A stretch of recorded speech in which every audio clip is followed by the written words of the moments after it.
अस्सलामुअलैकुम वीवर्स, मेरा नाम है डॉक्टर मोहम्मद ज़ुहैब और आप देख रहे हैं DZ वेटनेरियन। आज हम लोग का वेटनरी ऑफिसर एग्ज़ाम प्रिपरेशन का पार्ट एपिसोड नंबर 3 है। और ये हमारी जो सीरीज़ चल रही है वो चल रही है सीरीज़ हमारी इम्पॉर्टेंट पैरासिटिक डिजीज़। इसका पार्ट 1 हो चुका है, पार्ट 2 आज है हमारा। और उसमें हम लोग क्या क्या चीज़ें कवर करेंगे वो जानने से पहले आपको मैं बता दूं कि मेरा नाम है डॉक्टर मोहम्मद ज़ुहैब और मैं प्रेसिडेंट हूं पाकिस्तान वेटनरी स्टूडेंट सोसाइटी का। ठीक है। इसके अलावा मैं आप लोगों को ये बता दूं कि अगर आप लोगों को ये जो प्रेजेंटेशंस है मेरी, ये अगर आप लोगों को चाहिए तो आप डिस्क्रिप्शन में जाएं। अगर आप डिस्क्रिप्शन में जानना नहीं जानते हैं कि किस तरीके से जाया जाता है तो आप जो मेरा नेम वगैरह लिखा हुआ है यहाँ पर वीडियो के नीचे कि एपिसोड नंबर 3, इसको आप क्लिक करेंगे, डिस्क्रिप्शन ओपन हो जाएगी और उसमें आप जब जाएंगे तो आपको मुकम्मल तरीकाकार पता होगा कि किस तरीके से आप ये प्रेजेंटेशन हासिल कर सकते हैं और अपनी तैयारी को जारी और सारी रख सकते हैं। आज की हमारी प्रेजेंटेशन के जो टॉपिक्स हैं वो है डिफाइलिडियम कैनाइनम, इकाइनोकोकस, ठीक है, और इकाइनोस्टोमोसिस, इंटेस्टाइनल एमीबिया। ठीक है, ये सारी चीज़ें अब मैं इसको रीड नहीं कर सकता हूँ क्योंकि ये बहुत टाइम लग जाएगा। ठीक है, हम लोग चलते हैं अपने टॉपिक की तरफ। डिफाइलिडियम कैनाइनम, ठीक है, ये फ्ली टेपवर्म है। टेपवर्म यानी कि ये सिस्टोड है और फ्ली का मतलब ये कि जो मैंने आपको एक इंसेक्ट बताया था, ठीक है, जिसको हम फ्ली बोलते हैं, टीनोसेफेलाइडी फेलिस और टीनोसेफेलाइडी कैनिस। ठीक है, ये फ्लीस थे जो मैंने पिछले लेक्चर में आपको बताए थे। तो ये फ्ली जो है वो इस सिस्टोड को क्या करता है, कैप्चर करता है और आगे फिर डिजीज़ फैलाता है। इसको कुकम्बर टेपवर्म भी कहते हैं और डबल पोर टेपवर्म भी कहते हैं। ठीक है। अच्छा, ये canids and felids are the normal host for Dipylidium caninum. आपको याद करने की क्या ज़रूरत है कि इसके ये 3 नाम हैं और ये किसकी बीमारी है। ये जो डिफाइलिडियम कैनाइनम है ये कौन सी पैरासिटिक बीमारी है, ये कैनाइंस एंड फेलाइंस की बीमारी है। सॉरी, ये डॉग्स एंड कैट्स में होती है। आगे चलते हैं।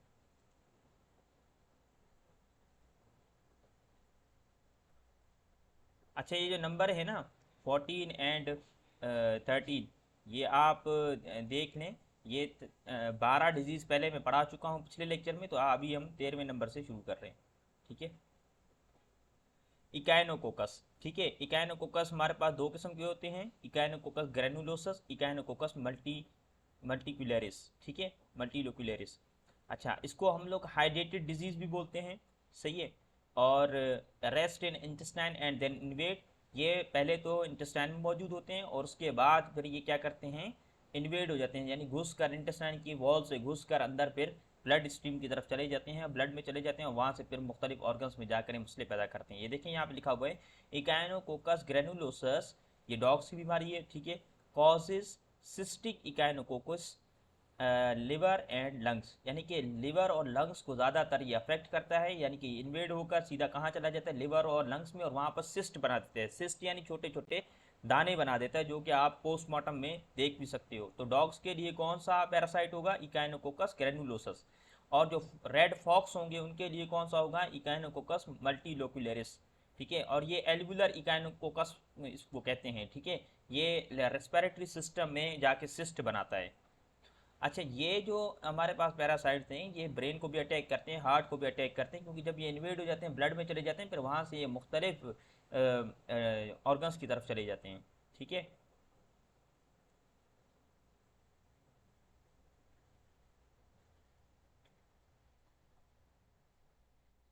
इकाइनोस्टोमोसिस, इकाइनोस्टोमा इसका स्पीशी है। ठीक है, और ये एक ट्रीमाटोड है। ठीक है, मैंने आपको बताया था सिस्टोड और नीमाटोड के बारे में। ट्रीमाटोड रह गया था। सिस्टोड को हम लोग क्या बोलते हैं, टेपवर्म, और नीमाटोड को हम क्या बोलते हैं, राउंडवर्म। तो ये जो ट्रीमाटोड है इंसेक्ट का, ठीक है, ये जो ट्रीमाटोड है ये ट्रीमाटोड फ्लूक्स में आता है। ठीक है, इनको फ्लूक्स भी कहते हैं। ठीक है, इनको फ्लूक्स भी कहते हैं। और इसके दो इंटरमीडिएट होस्ट होते हैं। ज़्यादातर ट्रीमाटोड के कितने इंटरमीडिएट होस्ट होते हैं, दो होते हैं। ठीक है, उनमें से एक लाजमन तौर पर, मतलब कि 99% जो है वो स्नेल होता है। ठीक है, और भी इंटरमीडिएट होस्ट होते हैं। इंटरमीडिएट होस्ट वो होते हैं जहाँ पर ये पैरासाइट जाते हैं और अपनी लार्वल स्टेज में क्या करते हैं, डेवलपमेंट करते हैं। ठीक है, और उसके बाद फिर वो डेफिनेटिव होस्ट में जाकर वो अडल्ट हो जाते हैं मुकम्मल, और फिर बीमारी फैलाना शुरू कर देते हैं। ठीक है, तो इसमें ट्रीमाटोड्स जो होते हैं, जो फ्लूक्स होते हैं, उनमें दो इंटरमीडिएट होस्ट लाजमी होते हैं। पहले एक में लार्वल स्टेज कंप्लीट होगी, फिर वहाँ से निकल कर दूसरे इंटरमीडिएट होस्ट में जाएगा, वहाँ पर अपनी लार्वल स्टेज को मुकम्मल कर देगा, फिर वहाँ से जब निकलेगा तो फिर डेफिनेट होस्ट में जाकर अडल्ट होकर बच्चे पैदा करेगा, या अंडे देगा। ठीक है, एग्स ले करेगा। डेफिनेटिव होस्ट इसके कौन से हैं? डॉग्स हैं, बर्ड्स हैं, ये इसके डेफिनेटिव होस्ट हैं। ठीक है, heavy worm burden cause anaemia, जब ये बहुत ज़्यादा मिकदार में हो जाते हैं तो फिर ये एनीमिया कॉज करते थे, क्योंकि ये पैरासाइट ब्लड पैरासाइट हैं और ये एनीमिया कॉज करते हैं, यानी कि आरबीसी की डिस्ट्रक्शन करते हैं। रिसाइड इन इंटेस्टाइन, शुरू में ये इंटेस्टाइन में ही होते हैं। ठीक है, आगे चलते हैं। इंटेस्टाइनल एमीबिया, ये अमीबा से है। ठीक है, अब यहाँ पर आपको ये इंसेक्ट की कैटेगरी में नहीं आएगा। ठीक है, ये अमीबा है। ठीक है, अमीबा यानी ये हमारे पास प्रोटोजुआ के किंगडम प्रोटिस्ट में आते हैं। किंगडम प्रोटिस्ट के अंदर जो प्रोटोजुआ का पोर्शन है, जिसमें हम लोग एनिमल लाइक प्रोटिस्ट को पढ़ते हैं, उसमें अमीबा आता है। ठीक है, ये फ्लैजिलेटेड होता है, फ्लैजेला इसमें होता है। ठीक है, सूडोपोडिया के जरिए ये मूव करता है, तो ये अमीबा की सारी बातें मैंने आपको बता दी।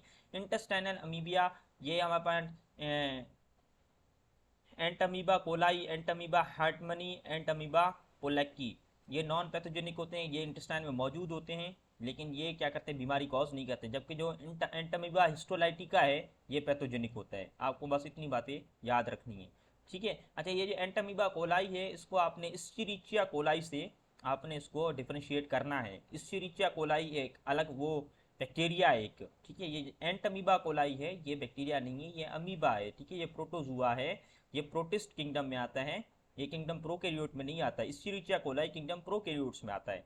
ठीक है, और जो ई कोलाई है वो भी नॉन पैथोजेनिक होता है, लेकिन अंडर अनफेवरेबल कंडीशन। जब फेवरेबल कंडीशन हो जाए तो फिर वो पैथोजेनिक भी हो जाता है। जब हमारे पास इम्यूनो सेप्रेजेंट जब केसेस आते हैं, तो उसमें फिर वो ई कोलाई जो है वो आगे पैथोजेनिक भी हो जाता है। उसके बाद फिर आते हैं एंटमीबा जेंगीवालिस।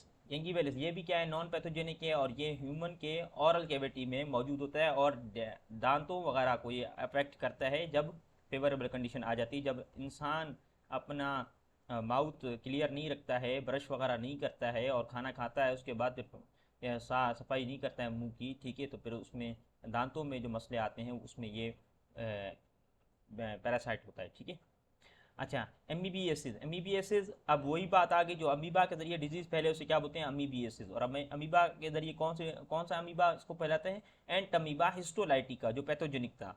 बकाया जो तीन थे वो पैथोजेनिक नहीं थे।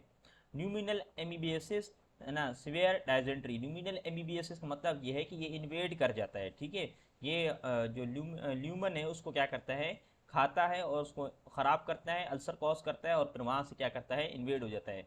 ठीक है, और सिवियर डायजेंट्री, डायजेंट्री बोलते हैं कि वो आ जाए, क्या बोलते हैं, डायरिया आ जाना, और क्या बोलते हैं, ब्लडी डायरिया आ जाना, एक किस्म से फीसिस में ब्लड आ जाना। तो इस तरीके से जो रनी जो भी आपकी डेफिकेशन होती है, उसे हम डायजेंट्री बोलते हैं। ठीक है,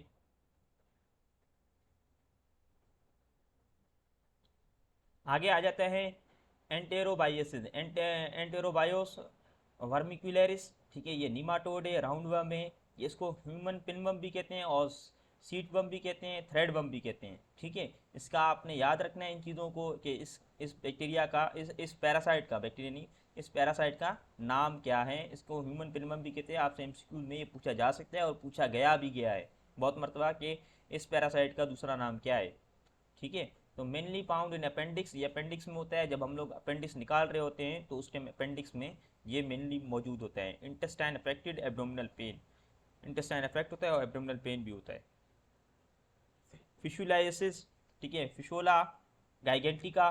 ठीक है, ये हमारे पास, और फिशोला हेपाटिका। फिशोला गाइगेंटिका, ये क्या है हमारे पास, फिशोला जितने भी हैं ये सारे ट्रीमाटोड होते हैं, फ्लूक्स होते हैं। ठीक है, फिशोला हेपाटिका, हेपाटिका यानी लिवर, यानी लिवर का फ्लूक, इसको लिवर फ्लूक भी बोलेंगे। और फिशोला गाइगेंटिका, ये मतलब कि लार्ज फ्लूक, सही है, इसको लार्ज फ्लूक बोलेंगे। ट्रीमाटोड है, लिवर फ्लूक कहते हैं। Fasciola gigantica is a large liver fluke. ठीक है, इसको लिवर फ्लूक भी लार्ज लिवर फ्लूक कहा जाएगा, सही है। ये रूमिनेंट्स को ज़्यादा अफेक्ट करता है, कैटल, गॉट, शीप, काउ, ठीक है। एब्डोमिनल पेन होता है, नोजिया होता है, nausea in act of vomiting, और वोमिटिंग भी होती है। हिपाटोमेगेली होती है, जहरी बात है, लिवर को अटैक कर रहा है तो हिपाटोमेगेली होगी। मलिएस होता है, फीवर होता है और कफ होता है, ठीक है। कोलेंजाइटिस होता है और कोलिसिस्टाइटिस होता है। अभी सिस्टाइटिस बोलते हैं यूरिनरी ब्लैडर को वो करना, क्या बोलते हैं, यूरिनरी ब्लैडर में इन्फ्लामेशन होना, ठीक है। और कोलिंजाइटिस ये हमारे पास जो गाल ब्लैडर है उसमें अगर कोई मसला आ जाए तो उसको हम लोग कोलिंजाइटिस बोलते हैं, ठीक है। आगे चलते हैं।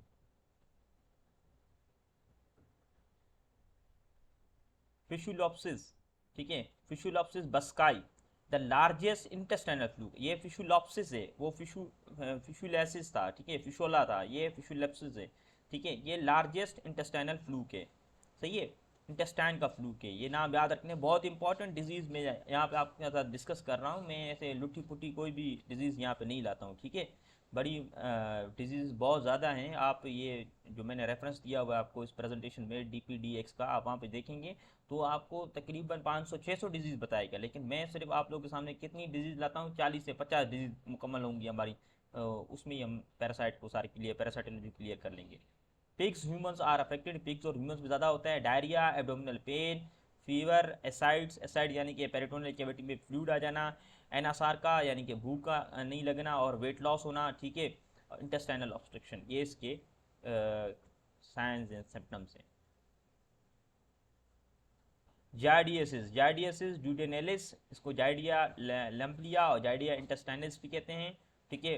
प्रोटोजुअन फ्लैजिलेट है, ये प्रोटोजुआ है। जार्डिया फिर से बता रहा हूँ, प्रोटोजुआ जिस तरह अमीबा उसी तरह जार्डिया, ठीक है। ये प्रोटोजुआ हैं, फ्लैजिलेट हैं, ठीक है, यानी कि इसमें फ्लैजिला होता है। ये डायरिया कॉज करते हैं और मेल एब्जॉर्प्शन कॉज करते हैं, सही तरीके से चीज़ें एब्जॉर्ब नहीं होती हैं। इसमें एब्डोमिनल पेन होता है, ब्लॉटिंग, ब्लॉटिंग यानी कि गैस भर जाती है पेट में, नौजिया हो जाता है और वोमिटिंग हो जाती है। ये याद रखने, जार्डिया बहुत इंपॉर्टेंट है। हाइमिनोलाइपेसिस, हाइमिनोलाइपेसिस डायमिन्यूटा एंड हाइमिनोलाइपिस नाना, ठीक है। ये सिस्टोड है, टेपम है, ठीक है। हिमा हाइमिनोलेपिस नाना को हम लोग डिवार्फ टेपम भी कहते हैं, ठीक है। और हाइमिनोलेपिस को डायमिन्यूटा को हम लोग रेड टेपम भी कहते हैं। ये रेड का वो होता है, टेपम होता है। Weakness, headache, anorexia, abdominal pain and diarrhoea cause करता है। ये आपने चीज़ें याद रखनी है। डायरिया का केस जो है ना आपने लाजमी याद रखना है कि कौन कौन सी पैरासिटिक डिजीज डायरिया कॉज करती है, क्योंकि ये सवाल आता है which one of the following cause diarrhoea, और फिर नीचे 4 ऑप्शन होते हैं, फिर उनमें से आपको सिलेक्ट करना होता है। तो अगर आपको पता होंगे कि ये डायरिया कॉज कर रहे हैं तभी आप इसको क्लिक कर सकते हैं।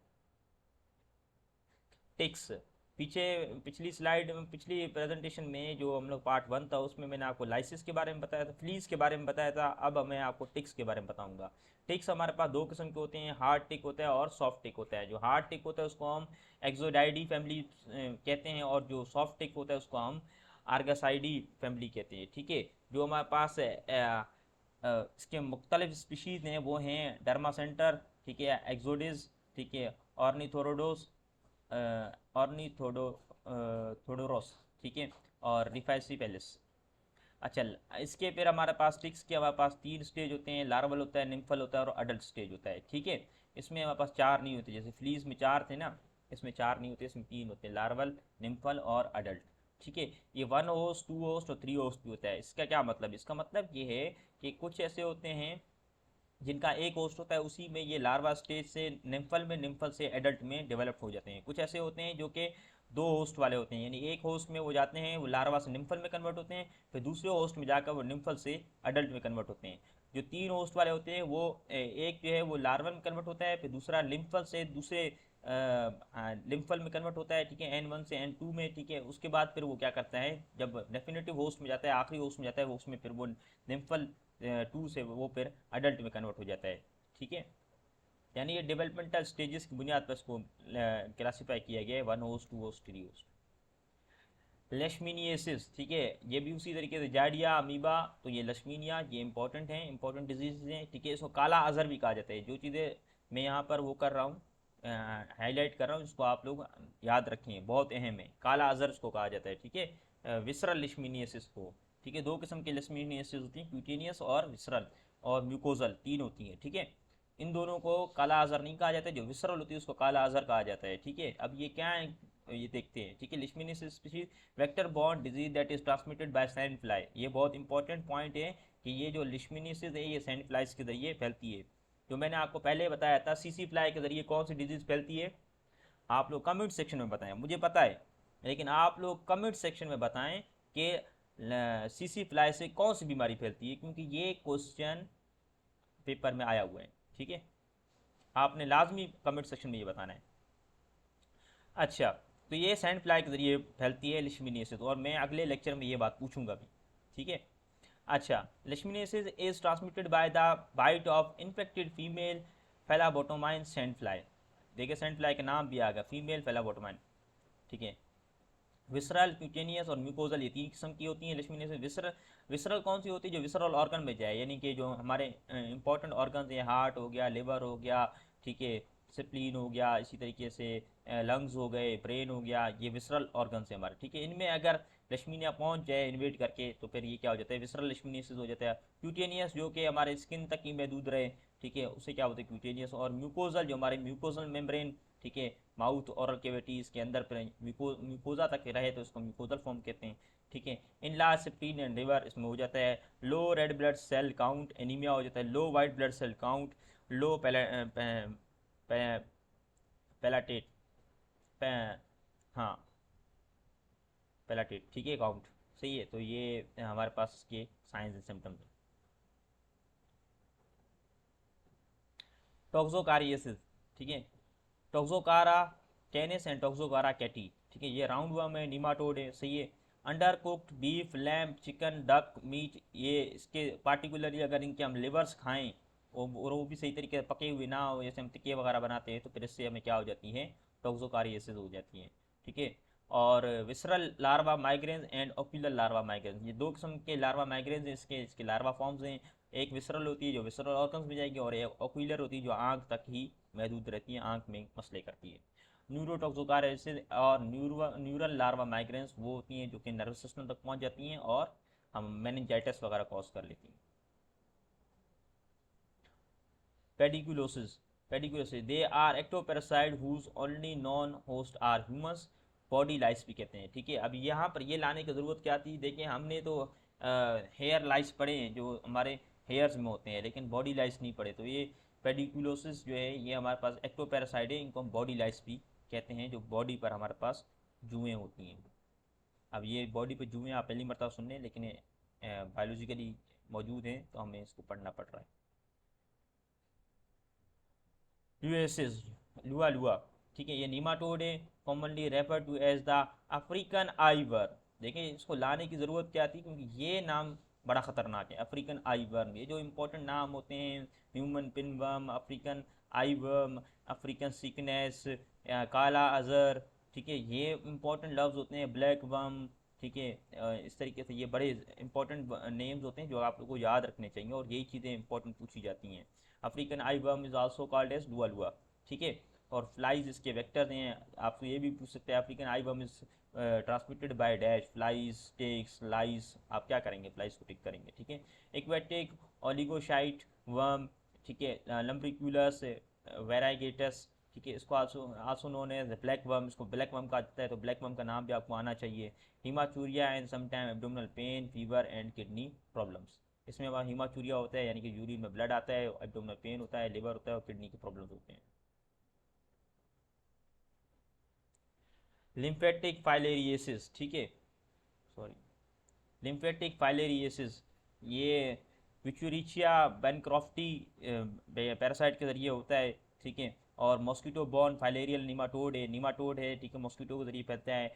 And estimated 90% of the lymphatic filariasis cases are caused by Wichurilla bancroftition, filariasis, lymphedema of the lymph, elephantitis। अच्छा, यहाँ पर ये टर्म मैंने क्यों लिखा है, एलिफेंटाइटिस किसको बोलते हैं, जब लिम्फ एडिमा हो जाए लिम्फ्स में, ठीक है, जो हमारे टांगे हैं एनिमल्स की, उसमें अगर एडिमा हो जाए उसके लिम्फ नोड में, तो फिर इसको हम क्या बोलते हैं, एलिफेंटाइटिस। एंड जेनिटेलिया, और अगर जेनिटेलिया के में लिम्फ एडिमा हो जाए तो उसको हाइड्रोसील बोलते हैं। ठीक है। Scrotal hydrocele is also seen in some infected males, ठीक है। अब यहाँ लिम्फेटिक फाइलेरिसिस का मतलब क्या है कि लिम्फेटिक सिस्टम में मसला आ जाए, पैरासाइट चला जाए, वहाँ पे एडिमा कॉज कर दे। इसमें तीन चीज़ें होती हैं, सेक्रोटल भी हो सकता है और जेनिटेलिया भी हो सकता है। जेनिटेलिया को हम हाइड्रोसील बोलते हैं, और अगर ये लिम्स में हो जाए तो इसको हम लोग एलिमेंटाइटिस भी बोलते हैं। सिंपल सी चीज़ें। आगे मलेरिया आ गया, ठीक है। मलेरिया जानवरों में नहीं होता है, ठीक है, लेकिन जानवरों में दूसरे ब्लड पैरासाइट होते हैं। मलेरिया बेसिकली ब्लड पैरासाइट है ह्यूमन का, लेकिन ये मलेरिया जो है ये एनिमल में नहीं होते हैं। एनिमल में इसके बजाय दूसरे बेबेसिया, ठीक है, थाइलेरिया, ये बीमारियां होती हैं जो ब्लड पैरासाइट होते हैं, ठीक है। एक वीडियो बनाऊंगा जिसमें हम ब्लड पैरासाइट की लिस्ट लिखेंगे एनिमल के लिए, ठीक है। वो एक ज़बरदस्त वीडियो होगी, क्यों वो छोटी भी होगी, उसमें ये फ़ायदा होगा कि आपका अगर कोई भी क्वेश्चन आ गया which one of the following is the blood parasite, तो आप इजीली उसको क्लिक कर सकते हैं। ये इंपॉर्टेंट एमसीक्यूज हैं जो कि आप लोगों को समझ आने चाहिए। Plasmodium falciparum, Plasmodium knowlesi, Plasmodium malariae, Plasmodium ovale, Plasmodium vivax, ठीक है। The malaria parasite life cycle involves two host, हाँ दो होस्ट हैं। कैसे दो होस्ट हैं आप लोग को पता होना चाहिए। एक होस्ट मॉस्किटो है, ठीक है, और एक होस्ट उसका डेफिनेटिव होस्ट है। दो होस्ट होते हैं। हेड एक, माइगेज, ठीक है, arthralgias, weakness, vomiting, diarrhoea, splenomegaly, anaemia, thrombocytopenia, hypoglycaemia, pulmonary and renal dysfunction and neurological changes. ये आप लोगों को पता है कि मलेरिया में क्या होता है? तकरीबन यहाँ पे जितने बंदे देख रहे हैं तकरीबन सबको मलेरिया हुआ होगा, तो आप लोगों को पता है कि मलेरिया में क्या क्या चीज़ें हो जाती हैं। और ये हमारे पास रेफरेंसेस हैं, ठीक है, आप जाके देख सकते हैं, सर्च कर सकते हैं।